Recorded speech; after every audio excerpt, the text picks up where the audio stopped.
नमस्कार मंडळी, मी हरीश अंडे, सांस्कृतिक शिलेदार यूट्यूब चॅनलमध्ये आपलं सर्वांचं स्वागत आहे. तर मंडळी, आता मी आलो आहे BMC ग्राउंड, जे छत्रपती शिवाजी महाराज पार्कच्या अगदी समोरच आहे.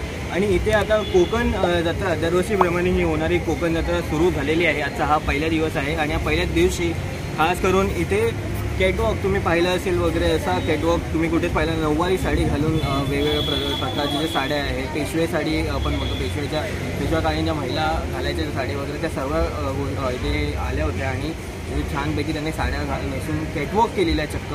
ते सर्व तुम्हाला इथे बघायला भेटणार आहे. 11च्या 11 त्या महिला खूप सुंदर दिसत होत्या. ते आता पुढे तुम्ही बघणारच आहात त्यांचा हा कॅटवॉक. तर धन्यवाद तुम्ही हा व्हिडिओ बघताय म्हणून. आणि जास्त जास्त लोकांपर्यंत व्हिडिओ शेअर करा, लाईक करा आणि सबस्क्राईब नाही केलं तर आता सबस्क्राईब करून बेल आयकॉनवरती नक्कीच क्लिक करा. धन्यवाद.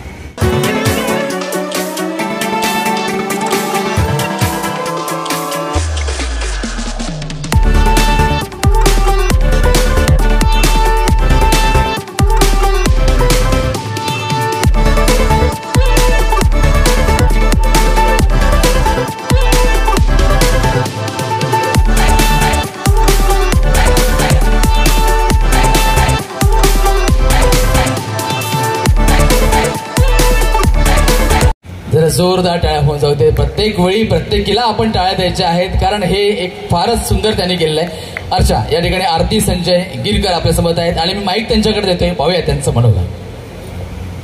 नमस्कार, माझे नाव श्रीमती आरती संजय गिरकर. मी राहणार परे. मुळात माझं तर इकडे जमलेले हे सर्व दादरकर आणि मान्यवर यांना माझा नमस्कार. भारतीय संस्कृती म्हणजे आजचा खूप सुंदर टॉपिक आहे. भारतीय संस्कृती हिच्याबद्दल जेवढं बोलू तितकंच कमी आहे. आपल्या भारतीय संस्कृतीमधला साडी हा एक वेगळंच त्याचं रूप आहे. म्हणजे ती साडी नऊवारी असो वा सहावारी, एखाद्या स्त्रीचं रूप हे खुलून दिसतं ते त्या नऊवारी साडीमध्ये किंवा सहावारी साडीमध्येच. मला एक असं सांगावंसं वाटतं की एखादी स्त्री म्हणजे घरातली एखादी स्त्री जेव्हा साडी खोचते आपल्या कमरेभोवती, तेव्हा ती अख्ख्या कुटुंबाला आपल्या प्रेमाने बांधून ठेवते. तोच पदर जेव्हा ती आपल्या खांद्यावर ठेवते आणि समोरच्याला नमस्कार करते, तेव्हा ती तिला म्हणजे आदराने समोरच्याला वागवते. आणि जेव्हा तिच्या समोर एखादं संकट उभं राहतं, तेव्हा तोच पदर ती आपल्या कमरेभोवती खोचून त्या संकटाचा सामना करते. अशा या आपल्या भारतीय संस्कृतीचं साडी हे एक अविभाज्य घटक असं समजलं जातं. आपल्या भारतीय संस्कृतीला परकीयांनी सुद्धा खूप स्वीकारलेलं आहे. तर अशी ही भारतीय संस्कृती मुळात शेकडो वर्षापासून चालत आलेली ही एक परंपरा आहे. अजून भारतीय संस्कृती म्हणजे ह्यामध्ये हा साडी हा एक अविभाज्य भाग आहे. एवढंच मला सांगावं असं वाटतं. थँक्यू. जोरदार टाळ्या वाजवा. खरं तर त्यांच्या त्या अजून या शब्दामध्ये त्यांना इतकं भरून आलेलं होतं कारण त्यांना किती बोलावं या विषयावर, कारण ह्या विषयावर बोलण्यासारखं खूप आहे. हे त्यांच्या अगदी त्यांच्या देहबोलीतून कळत होतं आणि हे खरंच आहे. अतिशय सुंदर असं त्यांनी सादर केलेलं आहे. धन्यवाद.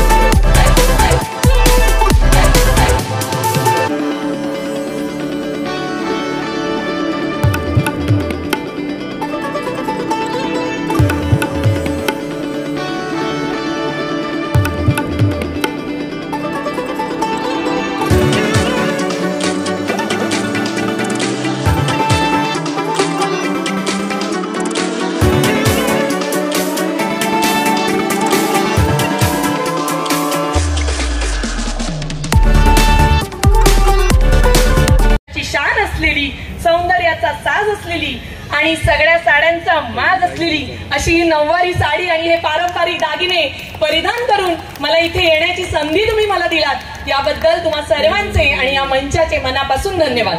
Thank you so much. खूप खूप धन्यवाद. खूप सुंदर या ठिकाणी त्यांनी म्हटलेलं आहे अगदी सगळ्या भावना. आणि ह्या ज्यांच्या काही शब्द होते ते शब्द या ठिकाणी खरं तर सगळ्यांना लागू पडतात, कारण अगदीच्या छान इच्छा घेऊन इथे आलेल्या आहेत. खूप खूप धन्यवाद. या ठिकाणी आपण बसायचं आणि खरंच एक मनोवाक्य याचे जबरदस्त असतात. सगळ्या साडींचा माज असलेली क्या बात आहे. हा आहे आणि हा माज असतो बरं का. म्हणजे नऊवारी म्हटली की काय मग त्याचं मग किती तुम्ही लाखाची साडी आणा. नऊवारीचा साज हा नऊवारीचा साज. शेवटी तुम्ही कितीही म्हटलात तरी त्याची सर त्याला नाही. आणि अशा प्रकारचं हे आपण सुंदर परफॉर्मन्स या ठिकाणी आपण स्मिताताईंचा पाहिलेला आहे. पुढील जो आपल्या महिला या ठिकाणी आलेल्या आहेत, ज्या रेडी आहेत, सज्ज आहेत, त्यांचं नाव मी या ठिकाणी घेतो. स्वाती आयरे.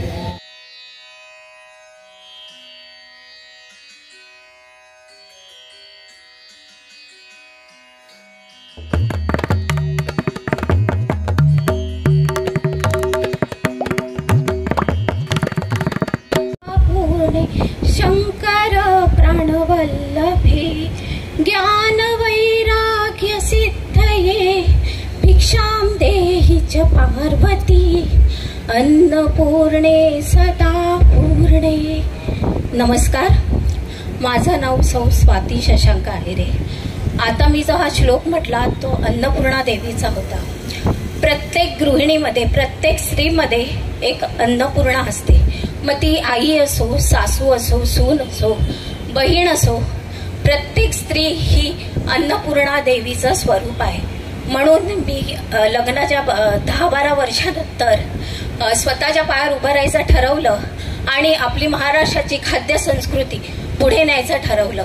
म्हणजेच मोदक, पुरणपोळी, साजूक तुपातले लाडू तसेच महाराष्ट्रीयन जेवण याचा उद्योग मी सुरू केला आणि 40 ते 30 हजाराच्या वर मी पुरणपोळ्या, मोदक आणि महाराष्ट्रीयन पद्धतीचं जेवण करायला सुरुवात केली आणि देश विदेशात आपली खाद्य संस्कृती पोहोचावी हेच माझं ध्येय आहे. तसेच आपल्या महाराष्ट्राला लाभलेली साहित्य कला ही खूप मोठी आहे. आपल्या महाराष्ट्राचे आराध्य दैवत छत्रपती श्री शिवाजी महाराज यांना मी वंदन करते आणि एक उखाणा घेते. छत्रपती शिवाजी महाराजांना लाभली जिजाऊची कुशी, छत्रपती शिवाजी महाराजांना लाभली जिजाऊची कुशी. शशांकरावांचं नाव घेते या पावन भूमीत अवतरलेल्या या कोकण जत्रेच्या दिवशी, या कोकण जत्रेच्या दिवशी. थँक्यू, धन्यवाद. आणि आपली महाराष्ट्राची संस्कृती आणि परंपरा अशी अबाधित राहो आणि लहान मुलांपर्यंत आपल्या पुढच्या पिढीला या संस्कृतीची ओळख व्हावी यासाठी प्रत्येक स्त्रीने, प्रत्येक लोकांनी पुढे यायला पाहिजे आणि आपली महाराष्ट्राची संस्कृती देश विदेश परदेशाच्या पार नेलीच पाहिजे. ही आपली अभिमान आहे आणि हेच माझं ध्येय आहे. धन्यवाद. खूपच सुंदर. या ठिकाणी आमच्या स्वातीताईंसाठी खरंच मनापासून आभार. कारण खरंच खूप छान त्या ठिकाणी म्हटलेलं आहे. बघा ना, म्हणजे छत्रपती शिवरायांचा उल्लेख त्यांनी केला आणि खरंच आहे ही आपली संस्कृती आपणच पुढे घेऊन जायची असते आणि प्रत्येक गोष्टींमध्ये आपल्याला संस्कृती जपता येते. ती या ठिकाणी जशा आमच्या महिला आपला एक वेगळा साज जो आहे मराठी परंपरेचा तो जपतायत. म्हणजे शेवटी संस्कृती जपण्याचंच कार्य त्या आजही करतायत. अगदी हिरिरीनं करतायत आणि विश्वासाने करतायत. आणि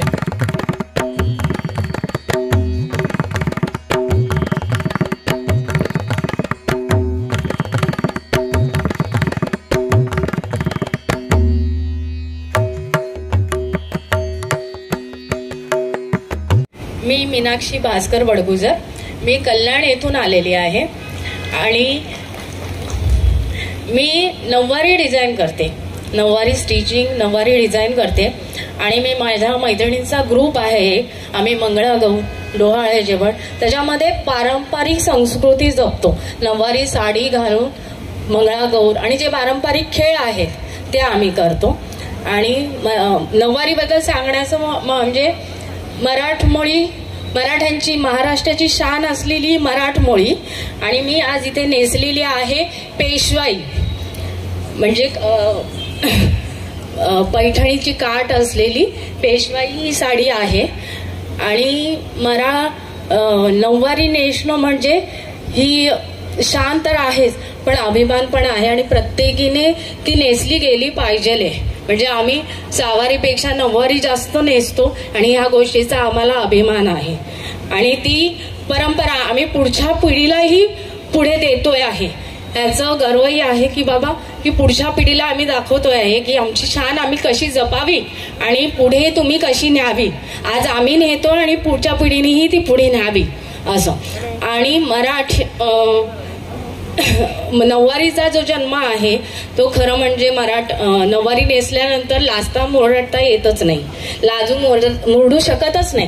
कारण की नऊवारी नेसल्यानंतर असं युद्धात उभं राहिल्यासारखं वाटतं. कारण की पूर्वीच्या बायका युद्धात म्हणजे व्यवस्थितरित्या सहजरित्या युद्ध करू शकता. म्हणून ते नऊवारीचा जो खालचा भाग आहे ते पुरुषांचं धोतर आणि वरती एक महिलांना पदर म्हणून पदर दिला, असा नऊवारीचा जन्म झालेला आहे.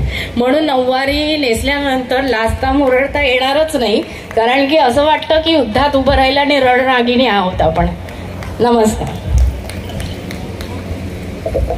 खूपच सुंदर आहे आणि म्हणजे युद्धात उतरल्यासारखं वाटतं, ही खरंच खूप मोठी गोष्ट आहे. पण ताईंचं एक वाक्य मला फार आवडलं, म्हणजे नऊवारी नेसल्यानंतर फार लाजता मुरडता येत नाही म्हणतात. मी तर म्हणतो नऊवारी नेसल्यानंतर तुम्ही लाजत मुरडत नाहीच, तुम्हाला बघून नवरे लाजतात, त्यांचं काय करा. बरोबर ना? हे असं असतं बघा. कारण काय नवऱ्याचं सांगतो तुम्हाला गंमत सांगतो, आता मी पुरुष आहे म्हणून सांगतो. कधीतरी तयार होतात, मग असं रोज बघणं वेगळं असतं. आणि कधीतरी तयार झालं की जो काय परमानंद नवऱ्यांना झालेला असतो, गगनात महावेर असा आनंद असतो. आणि आता जे गालात असतायत ते तर नक्कीच लाजत असणार आहेत. हे एक वेगळा आनंद आहे बरं का नऊवारीचा, आणि जो आपण अनुभवतो याच. चला पुढच्या आपल्या ज्या स्पर्धक आहेत त्या आपण या ठिकाणी आयोजित करूया. अश्विनी दर्शन देवळे.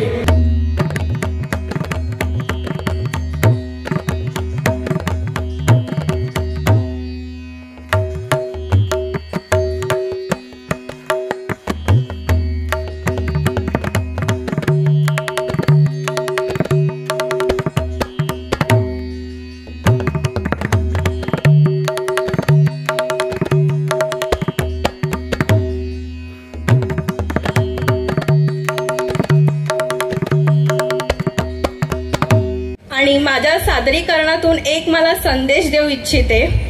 महाराष्ट्राच्या लेकी आम्ही जनजागृतीचा घेतलाय वसा. महाराष्ट्राच्या लेकी आम्ही जनजागृतीचा घेतलाय वसा. पाणी वीज इंधन बचतीचा ध्यास लागलाय जसा. स्त्रीचे संरक्षण शिक्षण यांचा जनमानसात उमटवितो ठसा. आणि ऐकलत का दर्शनराव, या कार्यात तुम्ही सुद्धा माझ्यासोबतच असा. आणि भारतीय संस्कृती म्हटली तर वेशभूषा भाषा आणि खाद्याची संस्कृती यांनी ओळखली जाते. मी आज मराठमोळं साज नऊवारी साडी नेसून आली आहे तुमच्या समोर. धन्यवाद, खूप खूप धन्यवाद. घोषित करतो अर्थातच सुषमा संतोष बेर्डे या ठिकाणी आपण त्यांना आयोजित करूयात. पाहूयात त्यांचा म्युझिक.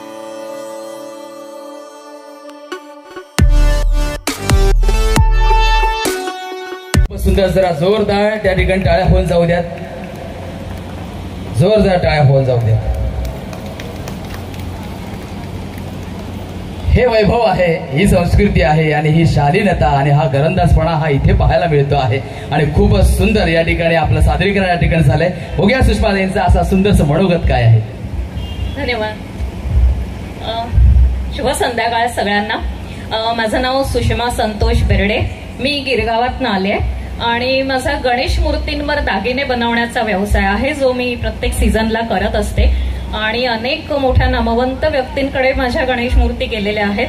आणि आत्ताच मी गेल्या डिसेंबरपासून एक वाद्यवृंद सुरू केलाय माझा स्वतःचा, स्वरानंद नावाचा. त्यात म्हणजे मला आवड असल्यामुळे मी सुद्धा तो आनंद घेते आणि इतरांना सुद्धा तो आनंद देते. दुसरं म्हणजे आज मी जो पेहराव केलाय तो 17व्या शतकातल्या रमा माधव, हे जे आपण ऐकून माहिती आहे रमा माधव, तर रमाबाई पेशवे होत्या, त्यांच्यासारखा करण्याचा प्रयत्न केलाय. कारण की त्या खूप सालस सात्विक आणि खूप धार्मिक वृत्तीच्या होत्या.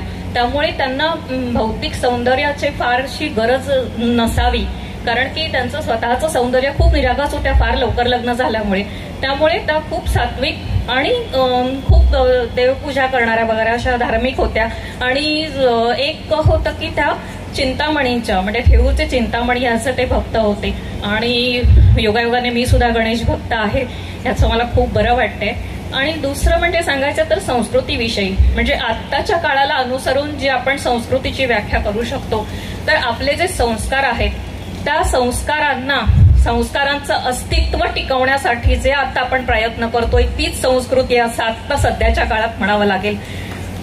तर मला वाटतंय की अस्तित्वाने हे जे काही संस्कृती टिकवण्यासाठीचे हे प्रयत्न केलेत ते खरंच खूप स्तुत्य आहेत असं मला वाटतंय. आणि आपण सगळ्यांनी सुद्धा ह्या संस्कृतीला हातभार लावायला हवाय अशी माझी इच्छा आहे. धन्यवाद. खूपच सुंदर असं त्यांचं या ठिकाणी आपल्याला मनोगत त्यांनी आपण सांगितलं. खूपच सुंदर मनोगत आहे.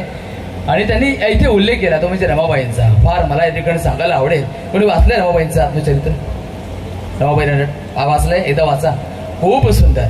खरी शालीनता काय कशा पद्धतीची असावी आणि खरी शालीनता आणि घरंदाजपणा अगदी म्हणजे एवढ्याशा वयाचे असताना त्यांचं लग्न झालेलं आहे पण तरी सुद्धा काय त्यांचं आयुष्य गेलेलं आहे. कुठलंही त्यांनी जेव्हा त्याच्या कादंबरीचं वाक्य जर तुम्ही वाचाल तर मी बैलगाडीत बसले असं न म्हणता आपण स्वतः बैलगाडीत बसलो असा स्वतःचा उल्लेख करतात. अशी कुठली कादंबरी नाहीये. प्रत्येक जण आपल्या कादंबरीमध्ये मी बैलगाडीत बसलो किंवा मी बैलगाडीत बसले असा उल्लेख करतात. पण आपण स्वतः बैलगाडीत बसलो आपण असं स्वतःचा एक वेगळा मान देणाऱ्या रमाबाई होत्या. काय मोठ्या व्यक्ती होत्या. हे साठी जरा जोरदार टाळ्या होऊन जाऊ देत. आणि हे एक एक करत आपण या ठिकाणी पुढच्या आपल्या ज्या स्पर्धिका आहेत त्यांच्यापर्यंत पोहोचलेलो आहोत. पुढच्या महिला स्पर्धक आहेत नितीन नवार.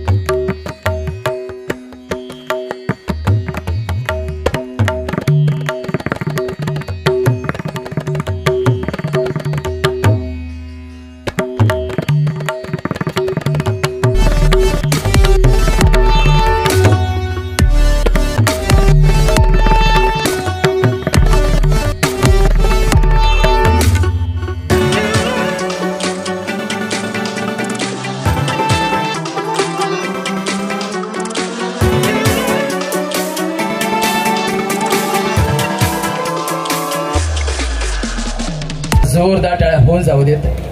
टाळ्या तुमच्या येणं गरजेचं आहे. बघा सगळ्याच जण या ठिकाणी आल्या त्या फार उत्कृष्ट असे त्यांनी सगळ्यांनी सादरीकरण केलेलं आहे. आणि या ठिकाणी आपण यांचं मनोगत व्यक्त जे काय करतात ते ऐकूयात. आईच नमस्कार. माझे नाव मानसी महेश कांगडे. मी कला शाखेतून पदवी घेतली आहे आणि मी एक गृहिणी आहे. दादर येथेच राहते. सर्वप्रथम मी अस्तित्व फाउंडेशनचे आभार मानते की ज्यांनी नऊवारी रॅम्प वॉक सारख्या या कार्यक्रमाचे इथे उत्कृष्ट असे हे केलेले आहे, सादरीकरण केलेले आहे आणि ज्यामुळे माझ्यासारख्या महिलेला एक नऊवारी नेसण्याची आणि त्यावर छान छान पारंपरिक दागिने घालण्याची संधी मिळाली. त्याबद्दल खूप खूप धन्यवाद. कारण आपली ही नऊवारी आणि त्यावरचे पारंपरिक दागिने हे म्हणजे आपल्या संस्कृतीचाच एक अविभाज्य घटक म्हणायला हरकत नाही. प्राचीन काळापासून तर आपल्याकडे दागिन्यांचा वापर म्हणजे स्थिती, शक्ती आणि संपत्तीचेच प्रतीक म्हणून केला जातो. धार्मिक कार्यक्रमात, विधीमध्ये दागिन्यांना तर महत्त्व आहेच, पण लग्न समारंभामध्ये पण दागिने म्हणजे एक आपले संरक्षण, श्रीचे आशीर्वाद म्हणूनच दर्शवले जाते. आणि आपल्याकडचे हे पारंपरिक दागिने म्हणजे एक आपल्याकडचे पारंपरिक दागिने म्हणजे एक कलात्मकता आहे आणि जी वेगवेगळ्या धातू आणि मोती यामध्ये गुंडाळली आहे आणि जे आपल्या जीवनाच्या कसोटीवरती उतरलेल्या कारागिरीचे आपल्याला आठवण करून देते. आणि आपल्या महाराष्ट्रामध्ये विशेषतः वेगवेगळ्या प्रकारच्या नऊवारी आहेत, वेगवेगळे प्रकार आहेत नऊवारीचे, जसे की ब्राह्मणी, राजलक्ष्मी, लावणी, तसेच अप्सरा, जिजाऊ, रघुकुल असे विविध प्रकार आहेत. अजून त्यापैकी मी शाही मस्तानी या प्रकारची नऊवारी आधी ते नेसली आहे आणि त्यावर साधेसे असे झुमके, बुगडी, तन्मणी, तसेच नथ, तोडे, कंबरपट्टा, बाजूबंद असे दागिने त्यावर परिधान केले आहेत. आणि हे सर्व दागिने म्हणजे आपल्या नऊवारी साडीची शोभा आणि त्याचा भव्य लुकला अजून उठाव देतात. आणि त्यामुळे कारण आपल्याकडे प्राचीन हिंदू आपल्या संस्कृतीमध्ये दागिना हे फक्त एक शोभेसाठीच घातला जातो असं नाही, तर त्याला एक आध्यात्मिक असं त्याला महत्त्व आहे आणि ज्याचे नाते हे श्रद्धा आणि आदर याच्याशी जोडलेले आहे. आणि म्हणूनच मला आपल्या हिंदू संस्कृतीची परंपरा जपणाऱ्या नऊवारीचा आणि त्यावरच्या सगळ्या पारंपरिक दागिन्यांचा खूपच अभिमान आहे. आणि सत्यशेवटी मी एवढंच म्हणेन, इथे बसलेल्या सर्व महिलांचा राखून मान मी म्हणेन की नऊवारीच आहे आपल्या महाराष्ट्राची शान. धन्यवाद. आपला एक वेगळा चॅनल खोलून कोकणासाठी काहीतरी वेगळं करण्याचा त्यांनी जो ध्यास घेतला आणि त्यांचे एपिसोड चालू आहेत. आणि त्याच बरोबरीने ज्यांनी अनेक हिंदी मालिका असतील, मराठी मालिका असतील, त्याचबरोबरीने मराठी चित्रपटांमध्ये कामं केली असे एक अभिनेते त्यांच्या सपत्नीक या ठिकाणी उपस्थित आहेत. त्या अभिनेत्याचं नाव आहे अर्थातच समीर खांडेकर. समीर खांडेकरांचं या ठिकाणी आगमन झालेलं आहे, ते जत्रेमध्ये आहेत. त्यांच्या पत्नी समवेत त्या ठिकाणी ते आलेले आहेत. पण आपण त्यांना हा कार्यक्रम झाल्यानंतर आपण त्यांना त्या ठिकाणी आयोजित करणार आहोत. पण तत्पूर्वी आपण या आपल्या आजच्या नऊवारी फॅशन वॉक या कार्यक्रमाकडे वळूया. सगळ्या तमाम 11 जणी या ठिकाणी सज्ज आहेत. इथे गाणं वाजेल आणि त्या तमाम 11 जणी या ठिकाणी पुन्हा एक सुंदरसा वॉक करून या ठिकाणी आपल्या समोर येतील. पण तुमच्या टाळ्या मात्र थांबता का म्हणे. जोरदार टाळ्या वाजवूया सगळ्या 11 जणींसाठी. दादा म्युझिक.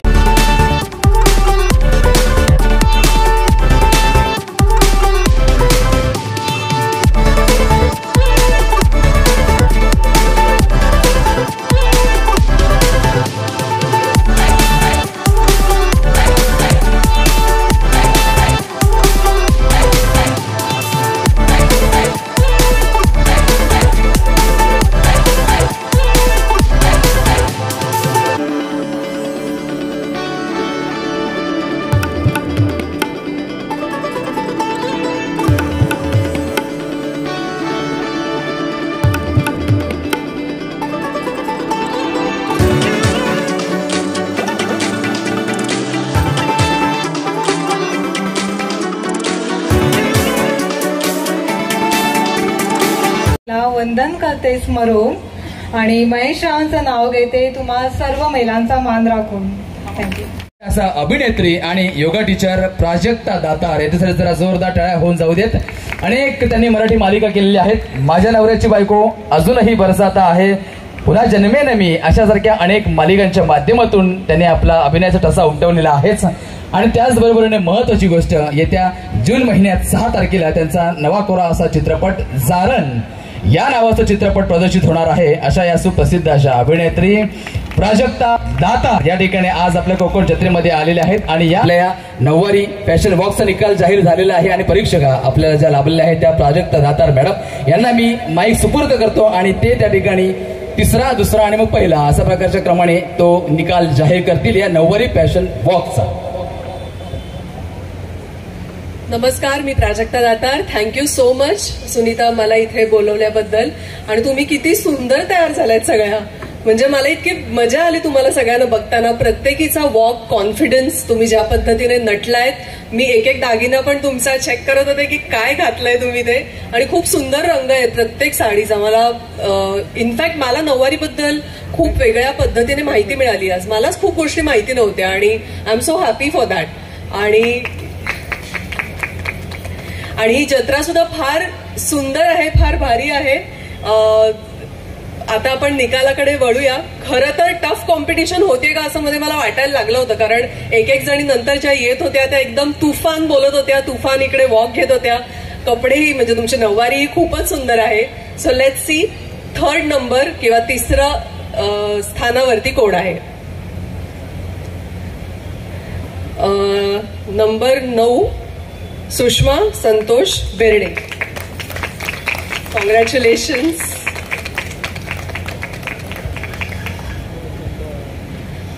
दुसऱ्या स्थानावरती आहे नंबर 4 स्मिता संतोष माने.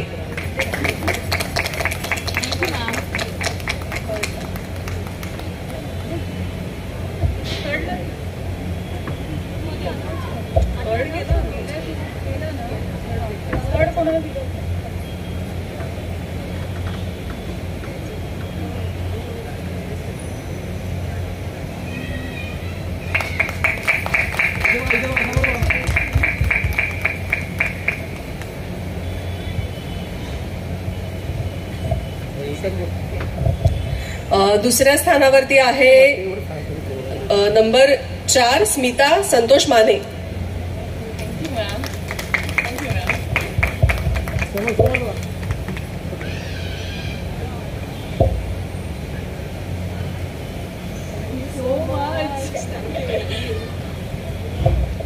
आणि पहिला क्रमांक आहे नंबर 5 स्वाती आयरे. जोरदार टाळ्या होऊन जाऊ दे प्लीज.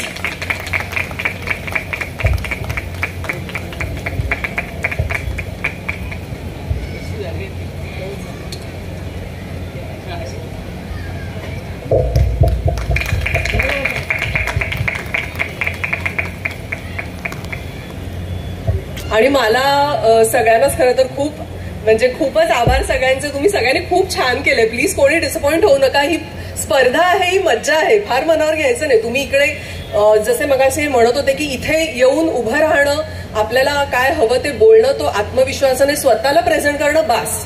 या पलीकडचा नंबर वगैरे काही नसतं. त्यामुळे बिंदास तुम्ही यापुढे अशा अनेक स्पर्धा करा आणि एन्जॉय करा.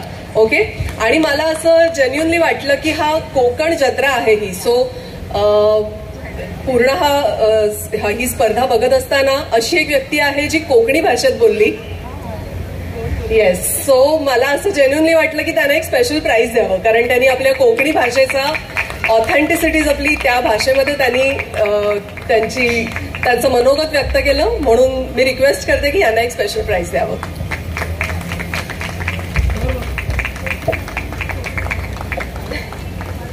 अच्छा, मालवणी भाषा होती ती.